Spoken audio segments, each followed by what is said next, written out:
কিন্তু এই আশুরা আমাদের মনে নেই। আমাদের জেহেন অন্তর জুড়ে আসে কারবালার আশুরা। এটা বাস্তব।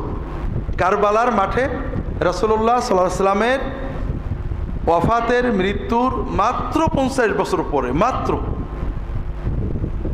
সেই মুসলমানদেরই, তার উম্মতেরই কিছু মানুষ তার প্রিয়তম নাতি, তার কলিজার টুকরা নাতি হোসাইন ইবনে আলী রাদিয়াল্লাহু তাআলা আনহুমা এবং তার বংশের নিষ্পাপ নিরীহ অসহায় অনেকগুলো মানুষকে হত্যা করে। বিষয়টা খুবই জটিল যে রাসূলুল্লাহ সাল্লাল্লাহু আলাইহি ওয়াসাল্লামের প্রিয়তম নাতি তারই উম্মতের হাতে শহীদ হয়ে যাচ্ছে। এটা কষ্টের ব্যাপার, বেদনার ব্যাপার। এবং এই হত্যাকাণ্ডের ভিতরে দিয়ে উম্মতের ভিতরে চিরস্থায়ী বিভক্তি, মারামারি, ফিতনা সৃষ্টি হয়েছে। যদিও কবির কবিতায় বলে ইসলাম জিন্দা হতা হ্যায় কি জানো, হার কারবালা কে বাদ মে, কারবালার পরে ইসলাম জিন্দা হয়। তবে আমার জানা মতে কারবালার পরে ইসলাম জিন্দা হয়নি। কারবালার পরে ইসলাম জিন্দা হয়নি। কারবালার ঘটনা বেদনা, ব্যথা, কষ্ট, দুঃখ, বিভক্তি দিয়েছে। কারবালার ঘটনায় যারা হত্যা কাজে শরীক হয়েছে সবাই নিহত হয়েছে, অপমৃত্যু হয়েছে, ধ্বংস হয়েছে, সবই ঠিক আছে, কিন্তু ইসলাম জিন্দা হয়েছে এরকম নজরে পড়ে না। তো যাই হোক, আমরা কারবালার ঘটনা এবং এক্ষেত্রে আমাদের করণীয় সুন্নাতের আলোকে কী হওয়া উচিত সংক্ষেপে বলানোর চেষ্টা করব ইনশাআল্লাহ। মূল বিষয় হলো রাসূলুল্লাহ সাল্লাল্লাহু আলাইহি ওয়াসাল্লাম মানবতার জন্য একটা নতুন রাজনৈতিক ব্যবস্থা আনলেন, যেটা বিশ্বে ছিল না। আরব দেশে তো ছিল নাই। আরব দেশের মানুষ ছিল কবিলাতান্ত্রিক, গোত্রভিত্তিক। কোনো রাষ্ট্র কিন্তু আরব দেশে ছিল না। রাসূলুল্লাহ যখন আসেন আরবে কোনো রাষ্ট্র ছিল না। ছিল একদম সিরিয়ার পাশে এবং পারস্যের পাশে ছোট রাষ্ট্র ছিল। রাষ্ট্র মানে একজন রাষ্ট্রপ্রধান, তার হাতে বাহিনী, বিচার আচার, জনগণ যে গোষ্ঠীর হোক আর যে দলের হোক রাষ্ট্রের আইন মেনে চলতে হবে। আর আরব দেশে ছিল রাষ্ট্র বলে কিছু নেই, সমাজ ছিল আর গোত্র। প্রত্যেক ব্যক্তি তার কবিলা, মণ্ডল গোষ্ঠী, মণ্ডলদের হেড। সে বললে অস্ত্র নিয়ে বেরিয়ে যাবে, সে বললে দাঁড়িয়ে যাবে, সে বললে লড়াই করবে। প্রত্যেক গোত্রের মানুষ তাদের গোত্রের প্রধানের নির্দেশে চলতেন। গোত্র হলো রাষ্ট্র। যুদ্ধ হবে, গোত্রের প্রধান বললে হবে এই দলে এই দলে, ওটা উনি বলবেন। ওই সময়ে বিশ্বে রাষ্ট্র ছিল। আরবের বাইরে মিশরে, সিরিয়ায়, পারস্যে, ইউরোপে, ভারতে, চীনে সব জায়গায় রাষ্ট্র ব্যবস্থা ছিল। তবে গোত্র এবং রাষ্ট্রের একটা মিল ছিল। গোত্র ব্যবস্থা রক্তের উপরে ভিত্তি। একজন মারা গেলে তার ভাই অথবা ছেলে গোত্রের প্রধান হলো, একজন মারা গেল তার ভাই, ছেলে, ভাতিজা গোত্রের প্রধান হবে। রক্ত, বংশ এখানে মেন। আবার যে রাষ্ট্র ব্যবস্থা চালু ছিল বিশ্বে, সেটাও ছিল রক্ত বংশতান্ত্রিক। রাজা মরে গেলে রাজার ছেলে, ভাই, বউ কেউ না কেউ রাজা হবে, বাইরের কেউ না। আপনারা শুনেছেন ডেমোক্রেসি বলে একটা শব্দ আছে, আমরা বাংলায় বলি গণতন্ত্র। এটা রাসূলুল্লাহ সাল্লামের আগেই, কয়েকশো বছর আগে গ্রিসে জন্ম নিয়েছিল এবং সেখানেই মারা গিয়েছিল। গণতন্ত্র হলো জনগণের পরামর্শই দেশ চলবে, সরাসরি বা পরোক্ষ।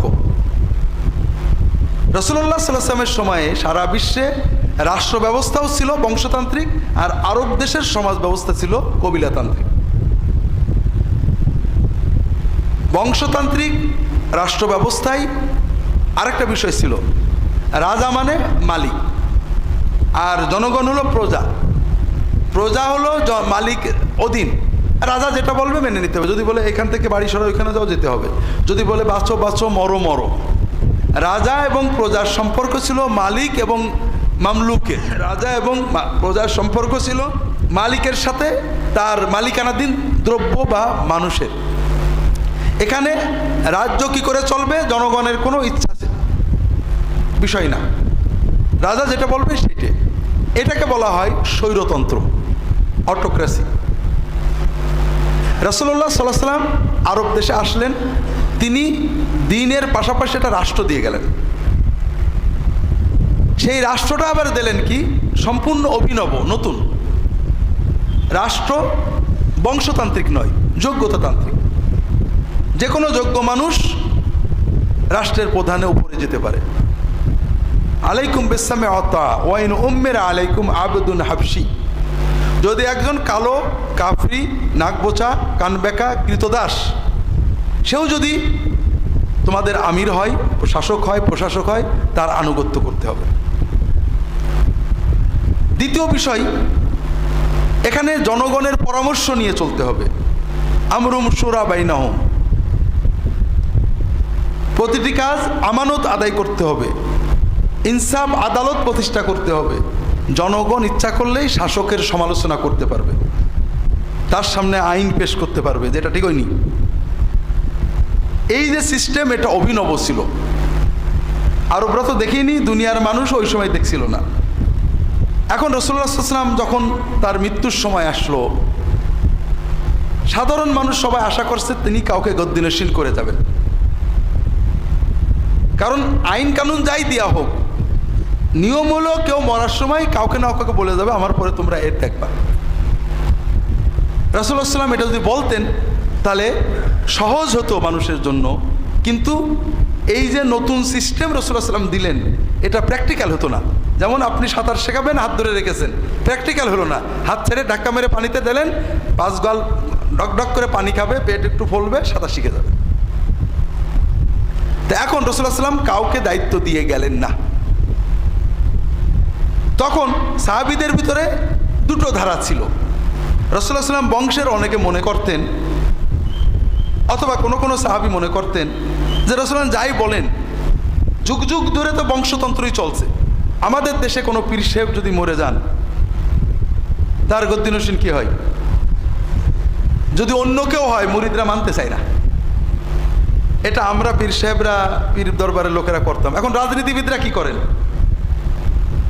কি করেন? এখন রাজনীতিতেও বংশতন্ত্র। কেন? কারণ মানে আমরা মানসিকতাই ওই রকম রয়ে গেছি। যদিও বলছি গণতন্ত্র, কিন্তু বংশের একজন মানুষকে যত কদর করি, অন্য বংশের মানুষের ওই রকম কদর করতে পারছি না। এই জন্য নেতার বংশের যদি কেউ আসে, যত সহজে দল ঐক্যবদ্ধ হয়ে যায়, বাইরের কেউ গেলে ওরকম হয় না। এটা আমরা আমাদের দেশেও জানি। আরব দেশে আরও কঠিন। সবাই অনেকেই মনে করছিলেন রাসূলুল্লাহ সাল্লামের প্রিয়তম সাহাবী আবু বকর রাদিয়াল্লাহু তাআলা আনহুকে হয়তো দায়িত্ব দেবেন, কারণ সবসময় তিনি তার পাশে আছেন। কেউ কেউ মনে করছিলেন হয়তো তিনি তার বংশের কাউকে দেবেন, কারণ যুগ যুগ ধরে তো বংশতান্ত্রিক হয়েই আসছে, তার বংশে তো যোগ্য লোক আছে, তিনি দিতে পারেন। রাসূলুল্লাহ সাল্লাল্লাহু আলাইহি ওয়াসাল্লাম কাউকে দেননি। তার ওফাতের পরে সাহাবীরা দ্বিধাদ্বন্দ্ব, কে হবে? আনসারীরা বলেন আমরা, মুহাজিররা বলেন আমরা, বংশের লোকেরা কেউ কেউ বলছিলেন আমাদের থেকেও হবে।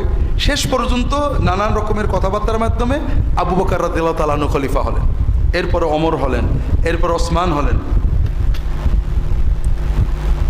সবসময় কিছু মানুষ মনে করছিল রাসূলুল্লাহ সাল্লাল্লাহু আলাইহি ওয়াসাল্লামের বংশের কেউ হতে পারে, যোগ্যতা আছে। আবার অনেকেই মনে করছিল যে না, সাহাবীরা আরও আছেন, তারাও যোগ্য। সর্বশেষ যে নির্বাচনটা হলো ওসমান রাদিয়াল্লাহু তাআলা আনহুর সময়ে হলো, ওমর রাদিয়াল্লাহু তাআলা আনহুর ওফাতের পরে। ওমর বললেন তোমাদেরকে রেখে গেলাম, আব্দুর রহমান আউফ, ওসমান, আলী, তালহা, জুবাইর,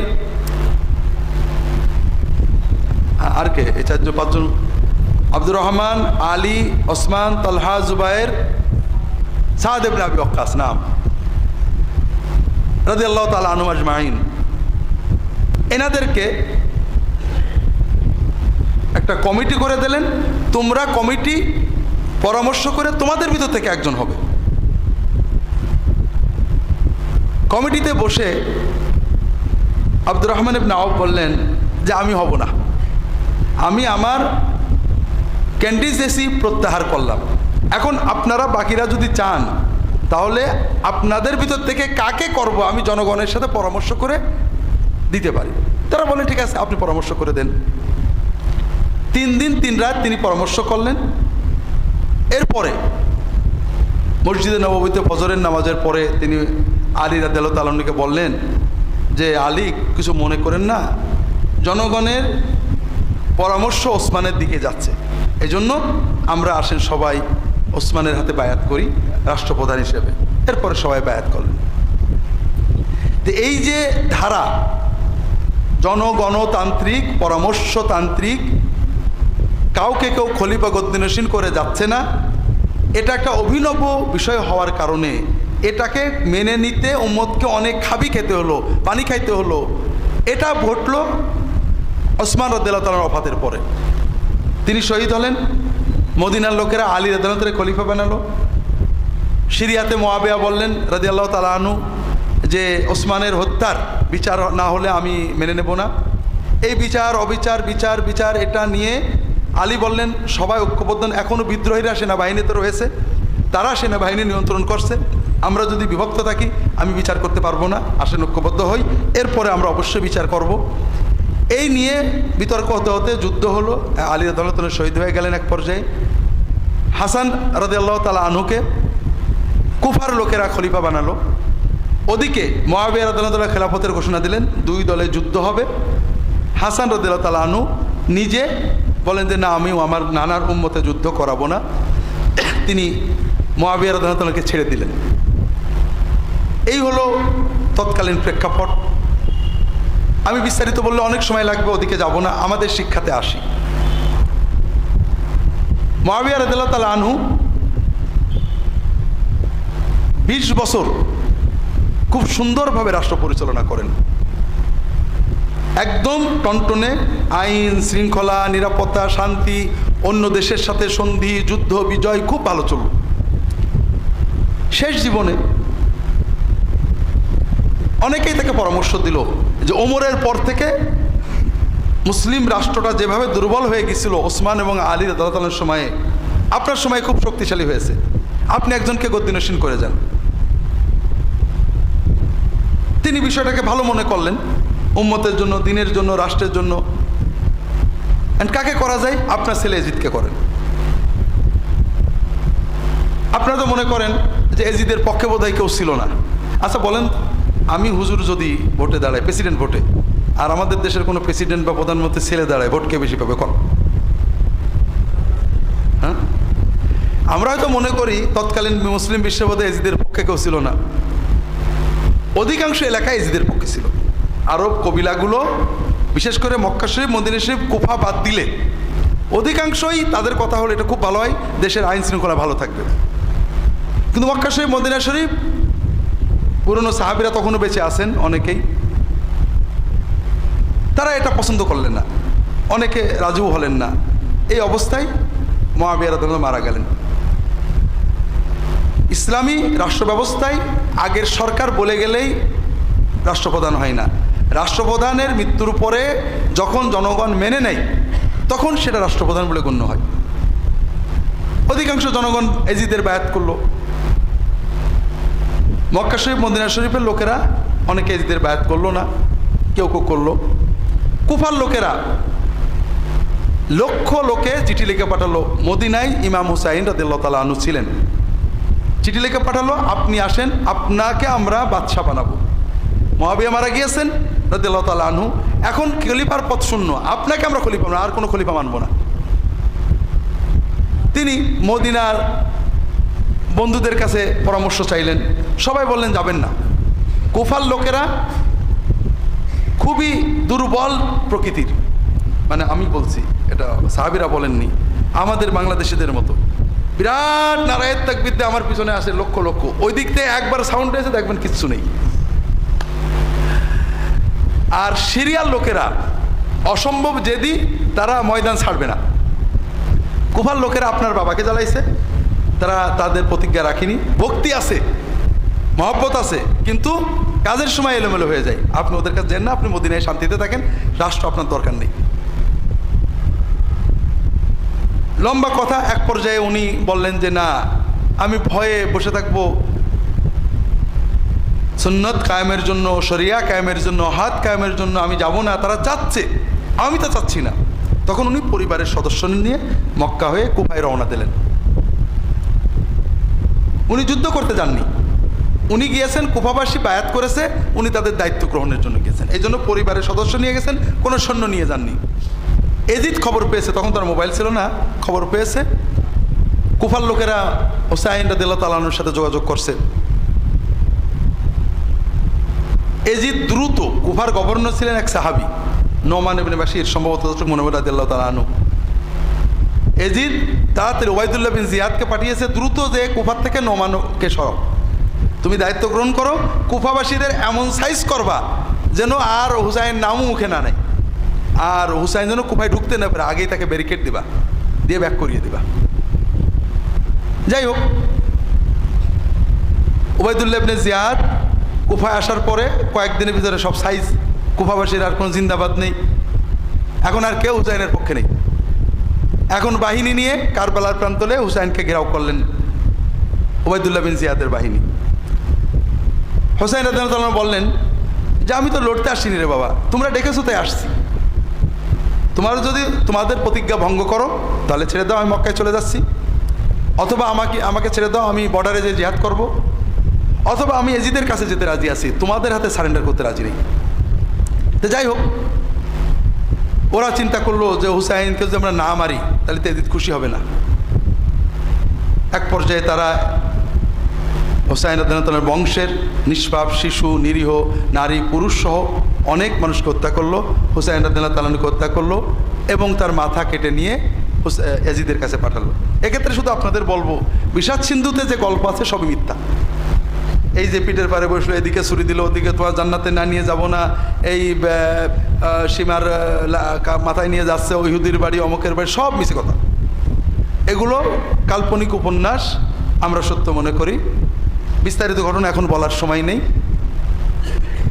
এজিদ ব্যাজ্যত খুশিই হলো, যদিও এজিদ হুসাইনকে হত্যা করার নির্দেশ দিছিল না, তবে যারা হত্যা করেছে তাদের শাস্তি দিইনি, ব্যাজ্যত মনে হয় সে খুশিই হলো যে যাক, দুশ্মনেরটা গেল। একটা সহজ বিষয় শোনেন, এজিদ আমাদের দেশের রাজনীতিবিদদের মতোই খুবই পাকা ইমানদার মুসলমান ছিলেন, নামাজ পড়তেন, রোজা রাখতেন, হজ করতেন। অবশ্য শিয়ারা বলে মদফত খাইতো, এগুলো মনে হয় না, কারণ আমাদের দেশের আমরা ভালো মুসলমান না সেই যুগের লোকেরা ভালো মুসলমান ছিল? কোন? হ্যাঁ, ঠিক না? আমাদের দেশের একজন সবচেয়ে বড় নাস্তিক মন্ত্রী, সে কি মাসের সামনে মদ খাবে? মাতালে বাইরে আসবে, ওযু না থাকলেও নামাজের রক্ত পড়ে গেলে, ঠিক না? আপনারা কি মনে করেন সেই দেশের মানুষ এইটুকু বুঝতো না? বিষয় হলো ঠিক আমাদের দেশের রাজনীতিবিদদের মতোই, বা বর্তমান বিশ্বের বা পরবর্তী বিশ্বের, পূর্ববর্তী বিশ্বের বড় বড় রাজনীতিবিদ, খলিফা, আমির, ওমরা, বাদশাহ, শাসক, প্রেসিডেন্ট, প্রধানমন্ত্রীর মতোই পাকা ইমানদার ছিল। নামাজ, রোজা, হুজুরদের সম্মান সবই করত, তবে ক্ষমতার কেউ প্রতিদ্বন্দ্বী হলে কোনো মায়া দয়া নেই। এই জন্য ক্ষমতার জন্য এজিদ কয়েকটা কাজ করছিলেন। এক নম্বর হলো হুসাইনের খুন, শুধু হুসাইন নয়, তার বংশের নিরীহ মানুষদের এই যে খুন করা হলো, এটা উনি বিচার করেননি। সবচেয়ে পজিটিভ এটুকু বলা যায়, তিনি হুকুম দেননি, কিন্তু তিনি কোনো বিচার করেননি, দুঃখ প্রকাশ করেননি, শাস্তি দেননি, বরং এরাই তার মূল বাহিনী ছিল। দ্বিতীয়, হুসাইন গেলেন, এরপরে পরের বছরে মদিনার লোকেরা বিদ্রোহ করলো, সৈন্য পাঠালো এজিদ। মদিনায় শত শত হাজার গণহত্যা, সাহাবীদেরকে হত্যা করে, সাহাবীদের আওলাদদের হত্যা করে, ধর্ষণ হয়েছে। এজিদের বাহিনী মদিনায় গণহত্যা চালাইছে। এজিদের 2 বছরের 2 কাজ। তৃতীয় বছরে মক্কায় বাহিনী পাঠালো, মক্কায় কাবা ঘরে কাবান দেখলো। তৃতীয় কাজ। এই সব কিছু কেন করলো? ক্ষমতায় থাকার জন্য। মজা হলো, চতুর্থ বছরে এজিদ মারা যায়। চতুর্থ বছরে এজিদ মারা যায়। বিষাদ সিন্ধুতে যা আছে মিছে কথা, স্বাভাবিক অসুখ এসে মারা যায়। এর চেয়েও মজা হলো, দুনিয়াতে যত রাজা বাদশাহ মরে গেছে প্রত্যেকের বংশে 200 বছর রাজা হয়েছে, এজিদের বংশে আজ পর্যন্ত কেউ রাজা হয়নি, আজ পর্যন্ত। এজিদের মৃত্যুর পরে তার ছেলে মুআবিয়া ইবনে ইয়াজিদ ইবনে মুআবিয়া রাজত্ব নিয়েছিলেন। বলা হয় খুব ভালো মানুষ ছিলেন, ওই উমাইয়ারা ওকে মেরে ফেলে। এরপর থেকে আজ পর্যন্ত এজিদের বংশের কেউ রাজা হয়নি। অন্যান্য অনেক বংশের হয়েছে, শয়তানের বংশ, ভালো মানুষের বংশ। তাহলে এখানে বড় শিক্ষা আমরা দেখছি যে ক্ষমতার জন্য আমরা এত কিছু করলাম, সেই ক্ষমতা না এজিদ নিজে ভোগ করলো, না তার বংশের কেউ ভোগ করতে পারলো। এর ভিতরে আমাদের অনেক শিক্ষা আছে ভাইরা। আল্লাহর এই বিচার কিন্তু চিরন্তন। আপনি মানুষের উপরে জুলুম করছেন, জমি কেড়ে নিচ্ছেন, মিথ্যা সাক্ষী দিচ্ছেন, খুন করছেন, হয়তোবা সমাজের মাতবরির জন্য, অথবা কিছু জমি জমা টাকা পয়সার জন্য, অথবা রাজনৈতিক ক্ষমতার জন্য। কিন্তু আপনি কি করছেন? আপনি কয়দিন এই ক্ষমতা ভোগ করবেন? হতে পারে আপনার পরে আপনার বংশের কেউই আর এই ক্ষমতা ভোগ করবে না, এই জমিতে বা তারা থাকতে পারবে না। এরকম আমাদের চোখের সামনে আশেপাশে তাকালে দেখবেন, একজন লোক বিশাল বড় লোক ছিল, দ্বিতীয় পুরুষে, তৃতীয় না, জমি তো জমি, গোরস্থান পর্যন্ত বেছে ফেলেছে, বাপের কবর পর্যন্ত বেছে ফেলেছে। তো কাজেই আমরা যারা আল্লাহর দিনের বাইরে মানুষের উপরে জুলুম করে টাকা বলেন, ক্ষমতা বলেন, শক্তি বলেন, সম্পদ বলেন জোগাড় করতে চাই, তাদের বুঝতে হবে যে সব কিছু আপনার প্ল্যানে হবে না। এজিদ বিশ্বের সবচেয়ে ক্ষমতাধর বংশের, তার পিতা মুআবিয়া রাদিয়াল্লাহু তাআলা 20 বছর একেবারে শক্তির সাথে শাসন করেছেন। তারই ছেলে, সে 4টে বছরও বাঁচতে পারল না, মরে গেল। এই যে মানুষ মেরে ক্ষমতায় থাকলো, এই ক্ষমতা সে ভোগ করতে পারল না। হোসাইন রাদিয়াল্লাহু তাআলার পরিবার, মদিনার সাহাবীদের পরিবার মক্কায় কামান দেখলো, এত কিছু করলো, কি জন্য? একটা গোল, যে ক্ষমতাটা সুসংহত করবে, কিন্তু হলো না।